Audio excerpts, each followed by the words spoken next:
22 जनवरी को अयोध्या में श्री राम जन्मभूमि मंदिर में प्राण प्रतिष्ठा कार्यक्रम को लेकर कांग्रेस काफी चर्चा में आ गई है।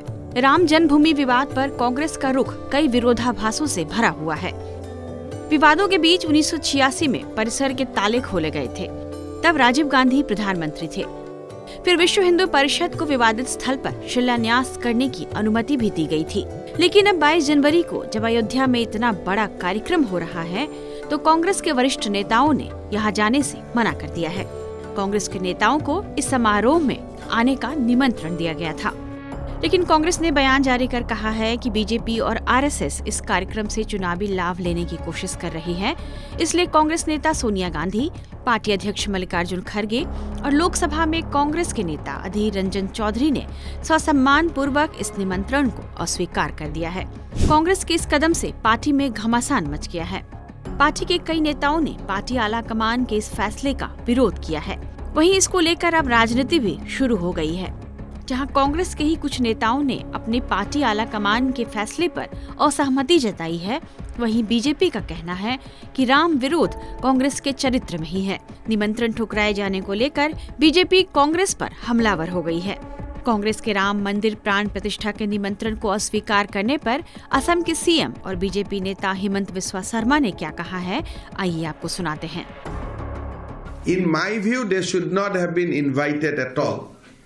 But VHP has given them a golden opportunity to retire or atone some of their sins.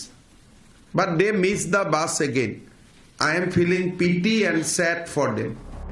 दूसरी तरफ बीजेपी प्रवक्ता सुधांशु त्रिवेदी कांग्रेस पर आक्रामक होकर जबरदस्त प्रहार कर रहे हैं। उस राम राज्य की प्राण प्रतिष्ठा का प्रारंभ हो रहा है, श्री गणेश हो रहा है, और आप उसके साथ नहीं खड़े हैं। इसका मतलब बहुत साफ है कि ये गांधी की कांग्रेस और नेहरू की कांग्रेस का अंतर भी अब बिल्कुल साफ हो गया है। और आज इस अवसर को जो इन्होंने अपने हाथ से गंवाया है, ये कांग्रेस के अंदर का भारतीय संस्कृति, हिंदू धर्म और हिंदुत्व के प्रति जो विरोध है उसको दर्शाता है। अब बताइए इससे ज्यादा क्या होगा कि श्री राम जन्मभूमि केस में जो बाबरी मस्जिद पक्ष के पक्षकार इकबाल अंसारी थे, उनको इनवाइट किया गया है।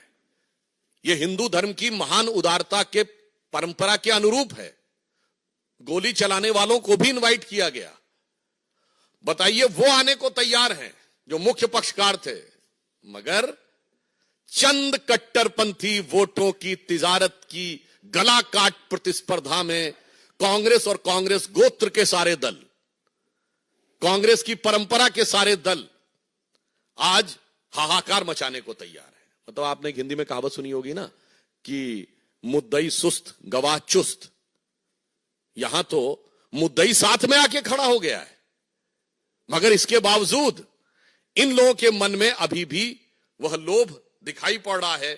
तो मैं कह सकता हूं कि एक कहावत होती है कि राम नाम कड़वा लगे और प्यारा लागे दाम, तो दुविधा में दोनों गए, न माया मिली न राम। कांग्रेस वह पार्टी है जिसकी नेता प्रियंका गांधी ने 5 अगस्त 2020 को राम मंदिर के लिए भूमि पूजन के साथ आधिकारिक रूप से राम मंदिर का निर्माण शुरू होने से एक दिन पहले भूमि पूजन पर बयान जारी किया था। उन्होंने कहा कि भगवान राम सब में हैं और सबके हैं। ऐसे में अयोध्या में मंदिर निर्माण के लिए होने जा रहा भूमि पूजन राष्ट्रीय एकता, बंधुत्व और सांस्कृतिक समागम का कार्यक्रम बनना चाहिए। ऐसे में यह सवाल सबके जेहन में है कि ऐसा क्या हुआ है कि कांग्रेस ने इस निमंत्रण को ठुकरा दिया है।